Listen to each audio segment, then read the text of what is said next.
Hello days, good morning all. എല്ലാ ദിവസവും രാവിലെ ഏറെക്കുള്ള പ്രീ മാർക്കറ്റ് റിപ്പോർട്ടിലേക്ക് നമുക്ക് കിടക്കാം. ഒരുപാട് ഗ്ലോബൽ ഈവൻറ്റ് നിറഞ്ഞ ഒരാഴ്ചയാണ് ഇന്ന്.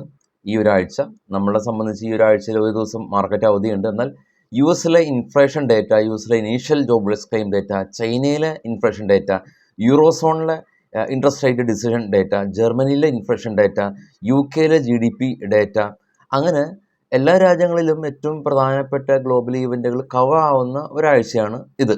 തീർച്ചയായിട്ടും അതാത് ഗ്ലോബൽ ഈവൻറ്റുകൾ നമ്മളുടെ വെബ്സൈറ്റിൽ പോയി ബിസ്മേറ്റ് ട്രേഡിങ്ങിലെ ട്രേഡ് ബഡി എന്ന് പറയുന്ന ട്രേഡിംഗ് ടാബിൽ പോയി ഗ്ലോബൽ ഈവൻറ്റുകൾ, ഗ്ലോബൽ കലണ്ടർ നോക്കിയതിന് ശേഷം ഓവർനൈറ്റ് ഓപ്ഷൻ ഹോൾഡ് ചെയ്യണോ വേണ്ടയോ എന്നുള്ള തീരുമാനങ്ങളൊക്കെ എടുക്കാനായിട്ട് ശ്രമിക്കുക. അല്ലാതെ കണ്ണും പൂട്ടി ചെയ്യുന്ന ആ ഒരു പ്രക്രിയ ഇനി മുതൽ, അല്ലെങ്കിൽ ഈ ഒരു ഫിനാൻഷ്യൽ ഇയർ മുതൽ അറ്റ്ലീസ്റ്റ് ഒഴിവാക്കുക.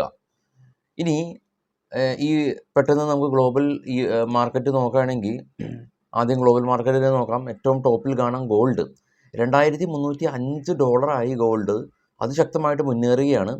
അതിന് തൊട്ട് താഴെ മൂന്നാമത് കാണുന്നത് S&P 200. അത് ഓസ്ട്രേലിയയാണ്, ഗ്രീനാണ്.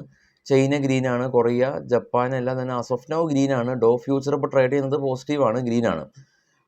പോസിറ്റീവായിട്ട് കാണാനായിട്ട് സാധിക്കുന്നുണ്ട്. അതിന് ഏറ്റവും താഴെ പോവുകയാണെങ്കിൽ US മാർക്കറ്റിൻ്റെ ക്ലോസിംഗ് കാണാം പോസിറ്റീവായിരുന്നു. അതിന് മുകളിൽ യൂറോപ്യൻ മാർക്കറ്റ് റെഡിൽ അടച്ചിരുന്നു.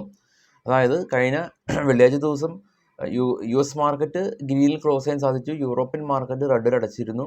നിഫ്റ്റി ഇപ്പോൾ നമുക്ക് ഇൻഡിക്കേറ്റ് ചെയ്യുന്നത് ഒരു ഫ്ലാറ്റ് ആയിട്ടുള്ളൊരു ഓപ്പണിംഗ് ആണ് എന്നുള്ള നിലയിലാണ് ഇപ്പോൾ ഗ്ലോബൽ മാർക്കറ്റിൻ്റെ ഒരവസ്ഥ. ഇനി നമുക്ക് നമ്മുടെ മാർക്കറ്റിലുള്ള സ്റ്റോക്കുകളുടെ കുറച്ച് വാർത്തകളിലേക്ക് പോയിട്ട് മറ്റുള്ള കാര്യങ്ങൾ ഡിസ്കസ് ചെയ്യാം. ആദ്യം വിപ്രോ എന്ന് പറയുന്ന ഇന്ത്യയിലെ ലീഡിംഗ് ആയിട്ടുള്ള IT കമ്പനിയുടെ CEO റിസൈൻ ചെയ്തതായിട്ടുള്ള ന്യൂസാണ് വിപ്രോനെ സംബന്ധിച്ചുള്ളത്. പുതിയ CEOനെയൊക്കെ അവർ നിയമിച്ചിട്ടുണ്ട്.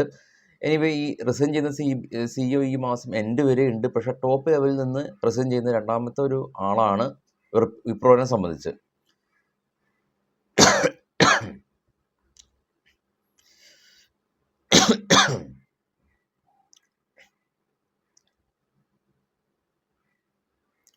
ഇനി നെയ്ക്കിനെ സംബന്ധിച്ചുള്ള ന്യൂസ്. ഫാഷൻ ഇ-കൊമേഴ്സ് കമ്പനിയായിട്ടുള്ള നെയ്ക്ക അവരുടെ സെയിൽസ് വോളിയം ഉയർത്തിയതായിട്ട് കമ്പനി അറിയിച്ചിട്ടുണ്ട്. വോൾട്ടാസ് ഇന്ത്യയിലെ ലീഡിംഗ് AC നിർമ്മാതാക്കളാണ്. അപ്പോൾ 2 ലക്ഷം യൂണിറ്റാണ് അവർ ഈ ഒരു പീരീഡിൽ വിറ്റിട്ടുള്ളത്. കമ്പനി കൈവരിച്ചിട്ടുള്ള ഏറ്റവും വലിയ സെയിൽസ് ഗ്രോത്താണ്. ഇപ്പോൾ AC ഒരു ആഡംബരമല്ല, ആവശ്യകതയായിട്ട് കേരളത്തിൽ മാറിയിട്ടുണ്ട്. അത്രക്കും ഭീകരമായിട്ടുള്ള ചൂടാണ് നമുക്കുള്ളത്. ചോള ഇൻവെസ്റ്റ്മെൻറ്റ് ഫിനാൻസ് കമ്പനി അവരുടെ ലോൺ ഡിസ്ട്രിബ്യൂഷൻ 17% ഒരു വർധനവ് കണ്ടു. ഗ്ലാൻ ഫാർമ അവരുടെ പുതിയ മെഡിസിന് US ഡ്രഗ് കൺട്രോൾ അതോറിറ്റിയുടെ അംഗീകാരം കൊടുത്തിട്ടുണ്ട്. ബാങ്ക് ഓഫ് ബറോഡ അവരുടെ ടോട്ടൽ ഡെപ്പോസിറ്റ് 10% ഉയർത്തിയതായിട്ട് കമ്പനി അറിയിച്ചു.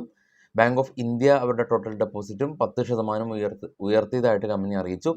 ഓറോബിൻ്റെ pharma US drug control authority ഉദ്യോഗസ്ഥർ കമ്പനിയുടെ മാനുഫാക്ചറിങ് ഫെസിലിറ്റിയിൽ ഒരു വിസിറ്റ് നടത്തുകയും ഈ വിസിറ്റിൽ 3 ഒബ്സർവേഷൻസ് റൈസ് ചെയ്യുകയും ചെയ്തിട്ടുണ്ടെന്നുള്ള ന്യൂസ് ശ്രദ്ധിക്കുക.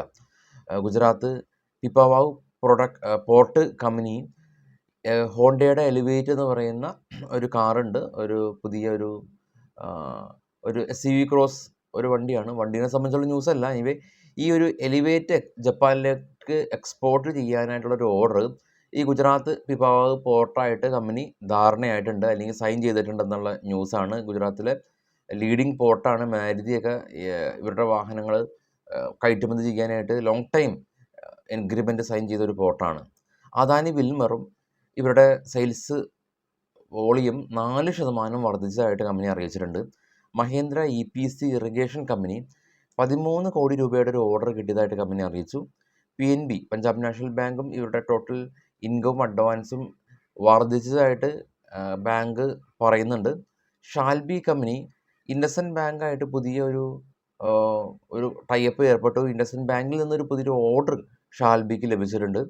റൊസാരിയ ബയോടെക് കമ്പനി ദുബായിൽ ഇവരുടെ ബിസിനസ് എക്സ്പാൻഡ് ചെയ്യാനായിട്ട് കമ്പനി തീരുമാനം എടുത്തിട്ടുണ്ടെന്നുള്ള ന്യൂസ്. NTPC കമ്പനിയുടെ കനിഹ തെർമൽ പ്ലാന്റിൽ കഴിഞ്ഞ ദിവസം ഒരു ഫയർ ആക്സിഡൻറ്റ് ഉണ്ടായിട്ടുണ്ട്. ഈ ഒരു ഫയർ ആക്സിഡൻറ്റ് പ്രകാരം കമ്പനി ആ ഒരു പ്ലാന്റ് താൽക്കാലികമായിട്ട് അടച്ചിട്ടു, ക്ലോസായി, ഷട്ട് ഡൗൺ ചെയ്തു എന്നുള്ള ന്യൂസാണ് NTPCയുടെ ഭാഗത്തു നിന്നുള്ളത്. മാക്സിമം ന്യൂസ് നമ്മളുടെ മാർക്കറ്റ് സമയത്ത് നമ്മൾ ചെയ്യാൻ ശ്രമിക്കുന്നുണ്ട് നമ്മളുടെ ടെലിഗ്രാം ചാനലിൽ. അപ്പോൾ ടെലിഗ്രാം ചാനലിൽ സെർച്ച് ചെയ്യണ്ട, സെർച്ച് ചെയ്താൽ ഏതാണ് നമ്മുടെ ഐ ഡി എന്ന് നിങ്ങൾക്ക് കൃത്യമായിട്ട് അറിയില്ല. അതുകൊണ്ട് ഈ വീഡിയോയുടെ ഡിസ്ക്രിപ്ഷനിലുണ്ട്, അതിൽ ക്ലിക്ക് ചെയ്ത് മാത്രം ജോയിൻ ചെയ്യാനായിട്ട് ശ്രമിക്കുക. ഇനി ഗ്ലോബൽ മാർക്കറ്റിൽ, US മാർക്കറ്റിൽ ലിസ്റ്റ് ചെയ്ത ഇന്ത്യൻ കമ്പനികളിൽ പ്രധാനമായിട്ടും HDFC ബാങ്ക് ഒരു 0.5% ഒരു പ്രോഫിറ്റ് ബുക്കിംഗ് ആണ് കണ്ടിട്ടുള്ളത്. ഇൻഫോസിസും വിപ്രോയും ICICI ബാങ്കും എല്ലാം തന്നെ പോസിറ്റീവിൽ ക്ലോസ് ചെയ്യാനായിട്ട് സാധിച്ചിട്ടുണ്ടായിരുന്നു.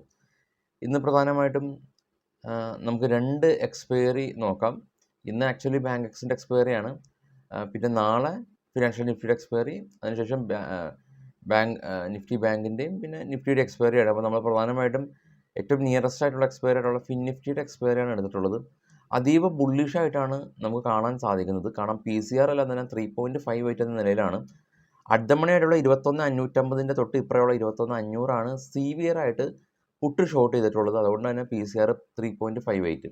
HDFC ബാങ്ക് ഒരു 0.58% ഇടിഞ്ഞ ഒരു സാഹചര്യത്തിൽ ഇത്തരം ഒരു ബുള്ളിഷ്നെസ് ഈ ഒരു നിഫ്റ്റിയിൽ ഉണ്ടാകുമോ എന്നുള്ളത് നമ്മൾ കാണേണ്ടതായിട്ടുണ്ട്. വളരെയധികം ഫോക്കസ് ചെയ്യുക. ഇതിൻ്റെ ഈ ഒരു ഓപ്പൺ ഇൻട്രസ്റ്റിലേക്കൊക്കെ നോക്കുകയാണെങ്കിൽ 21,300 എല്ലാം തന്നെ ആളുകൾ പുട്ട് പ്രോഫിറ്റ് ബുക്ക് ചെയ്ത്, അതായത് അൺവൈൻഡ് ചെയ്ത് 21,350 കയറ്റി വെച്ചിട്ടുണ്ട്. 350 അൺവൈൻഡിങ് ചെയ്ത് 400 കയറ്റി വെച്ചിട്ടുണ്ട്.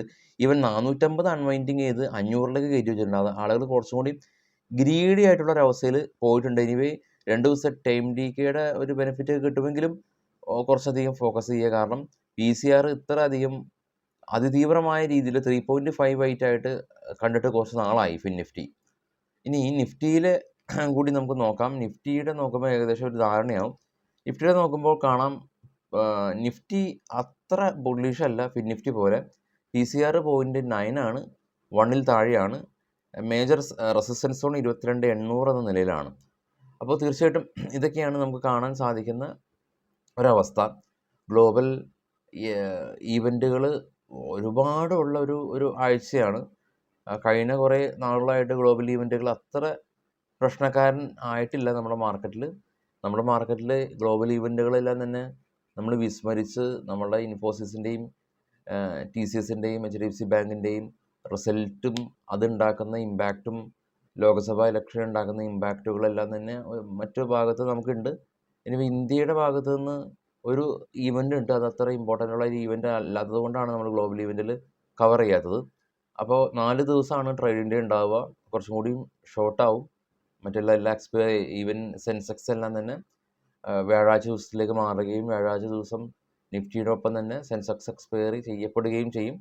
അപ്പോൾ ഇതൊക്കെ ഈ ഒരു ആഴ്ചയിൽ സംഭവിക്കുന്ന സംഗതികളാണ്. ഫോക്കസ് ചെയ്യുക, കുറച്ചുകൂടിയും കാര്യക്ഷമമായിട്ട് പഠിച്ച് ട്രേഡ് ചെയ്യാൻ ശ്രമിക്കുക. Thank you all.